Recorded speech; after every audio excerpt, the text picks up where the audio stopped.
그게 사설 컨설팅 업체에 갈 필요 없는 이유입니다.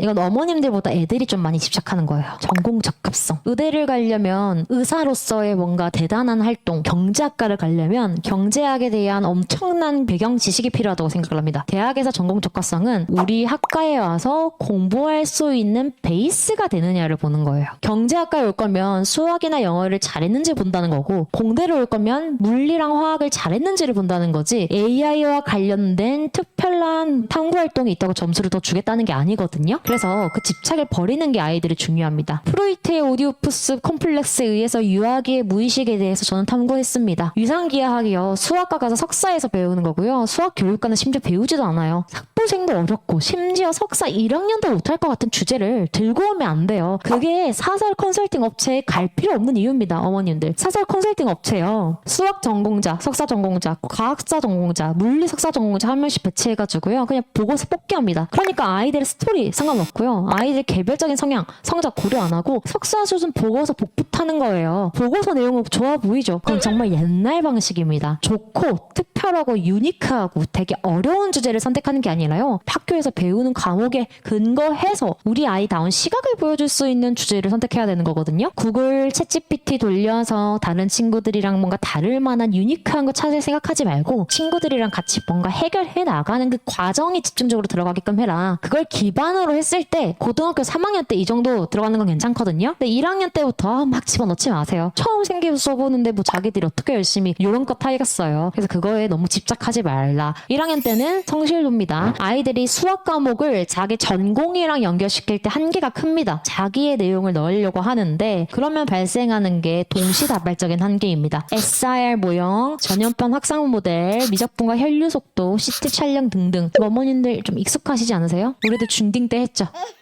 제가 코로나 때 마스크 하면서 애들이랑 컨설팅 할 때 생기부 100개 중에 99개의 SIR 모형 들어왔고요. 그 중에 안 들어간 하나는 제가 쓰지 말게 하는 아이들이에요. 맞습니다. 문과, 이과 상관없이. 수학이랑 의학이랑 연결시키려고 할 때, 수학이랑 경제랑 연결시키려고 할 때 뎁스 있게 아예 파고들지 않는 이상, 연가고 아이들처럼 카이스트 랩실 가서 실험하지 않는 이상 퀄리티로 못 이겨요. 그럼 왜 굳이 같은 주제를 씁니까 우리가? 냉난방기 때문에 냉방병에 걸려가지고 온도 조절에 대해서 열심히 노력해봤다. 이런 걸 써야죠 일반고 학생들은.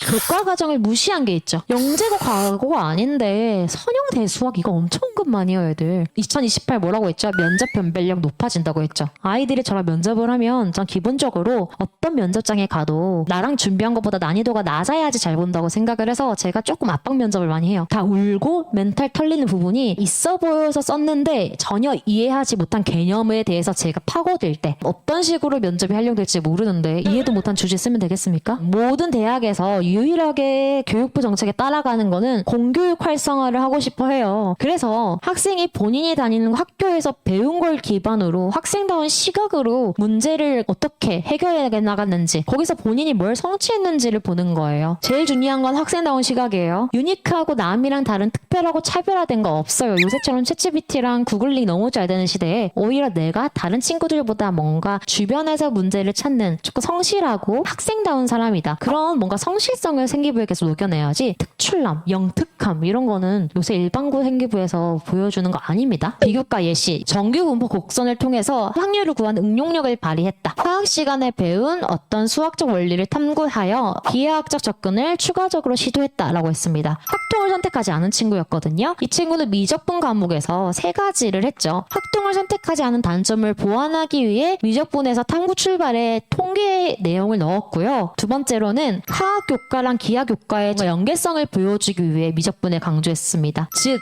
교과 과정 내에서 연계성이랑 주체성을 강조하는 세특이었죠. 그거 제가 직접 지도한 학생 생기부인데 여기에 무슨 연과고 수준의 엄청난 깊이 있는 생기부 들어가 있나요? 이런 식으로 아이의 생기부에 있는 단점을 보완할 수 있는 내용들을 쓰고 그건 교과 과정에 기반해야 되는 거예요. 어려운 주제 찾을 필요 없다. 우리가 비교과를 위해 어떤 걸 해야 되냐? 각자 학교의 프로그램들 있죠. 열심히 참여해주세요. 교내 활동을 성실하게 참여했음을 그냥 보여주는 거예요. 참여했다고 플러스 아니에요. 기본적으로 하는 겁니다. 독서 관련돼서 각 학교별 프로그램명 있죠. 그걸로 확종해서 입학사정관들이 학교 유추합니다. 강연 특강 있습니다. 학교마다 성격이 달라요. 선배들 불러오는 경우 있고 전문가 불러오는 경우도 있는데 이것 또한 학교마다 다 프로그램 이름이 있습니다. 아무리 학교 이름이 블라인드가 돼도 저희는 이걸로 인해서 학교 유추 가능해요. 입학사정관들 합니다. 특히 학군지에 상위권 누적되어 있고 꾸준히 서울대 의대 배출하는 고등학교 전부 다 이거 프로파일링 됩니다. 핵심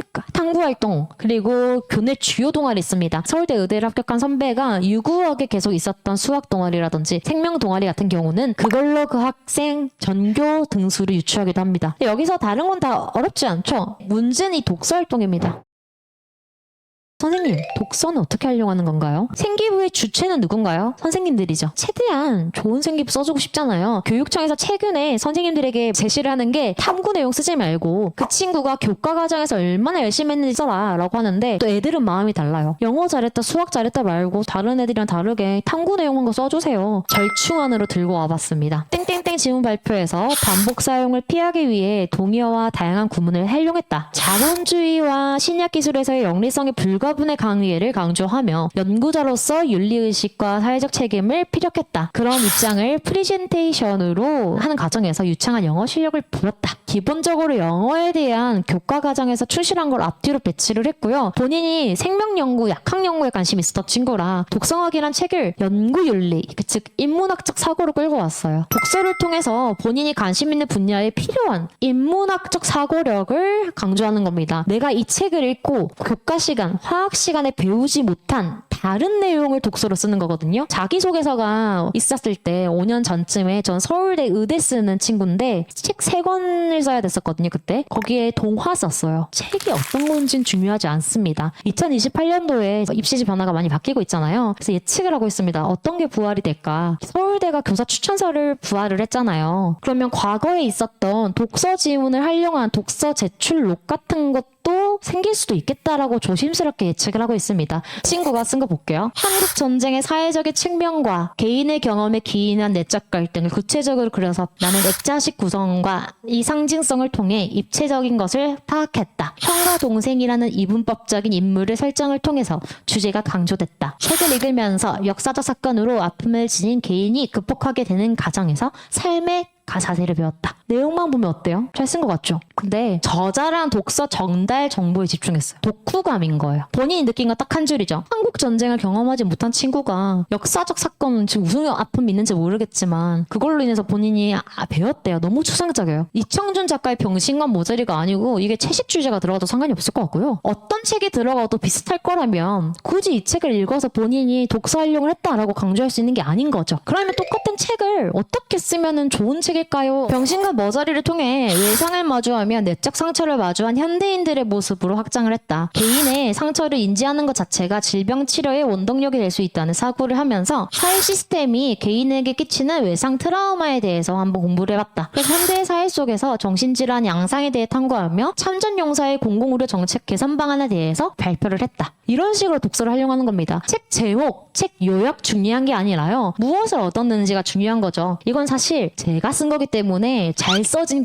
케이스라서 이렇게 써야 되구나는 아니고 앞과 뒤가 다르다는 것만 아시면 됩니다. 작품 설명 해석을 최소한으로 줄였고요. 전쟁 트라우마, 사회적 상처에 대해서 특이점을 서술하고 현재의 시각, 우리 애들은 16살, 7살이에요. 한국 전쟁을 어떻게 압니까? 우리 현대인들도 코로나라 이런 걸로 인해서 과거에 참전 용사들이 지금 공공의료 정책, 정신질환에 대한 정책이 잘 안 되어 있더라. 그러니까 본인이 현재 할 수 있는 그런 식으로 탐구를 확장했죠. 독서 활용은 백일장이나 문예대회가 아닙니다. 책을 얼마나 잘 읽고 독후감을 잘 쓰는 거는 교내 백일장 대회에 나가서 하는 거고요. 세부 특기 능력 사항에서는 내가 느낀 걸 어떻게 확장했는지를 보여주는 겁니다. 국어 지문 평가 아닙니다. 대학에서는 국어 성적이랑 수능 국어로 아이 국어 지문 능력 평가를 봐요. 시키지 않아도 읽은 책으로 뭘 얻었는지를 보는 겁니다. 아이들이 읽고 싶은 책이나 생기부에 넣어야 될 책이 이해가 안 될 만한 전공 서적이 아닌지를 체크해 주시고 본인의 전공이랑 연관시켜서 좀 확장시킬 수 있는지 그건 어디 과목에서 해야 되는지 체크해보는 게 중요하겠죠. 이게 우리 아이들이 1학년 때 할 수 있는 최고의 비교과의 노력일 것 같아요. 이것만 알아도 사실 정말 대단한 거거든요. 독서는 무겁고 진중하게 다루기보다는 약간 별책 부록처럼 쓰는 거지 독서가 우리 비교과의 메인이 아니거든요. 그래서 그걸 아이들이 알아야 돼요. 독서를 하려고 하면 제일 좋은 생기부가 된다라는 게 아이들의 큰 착각.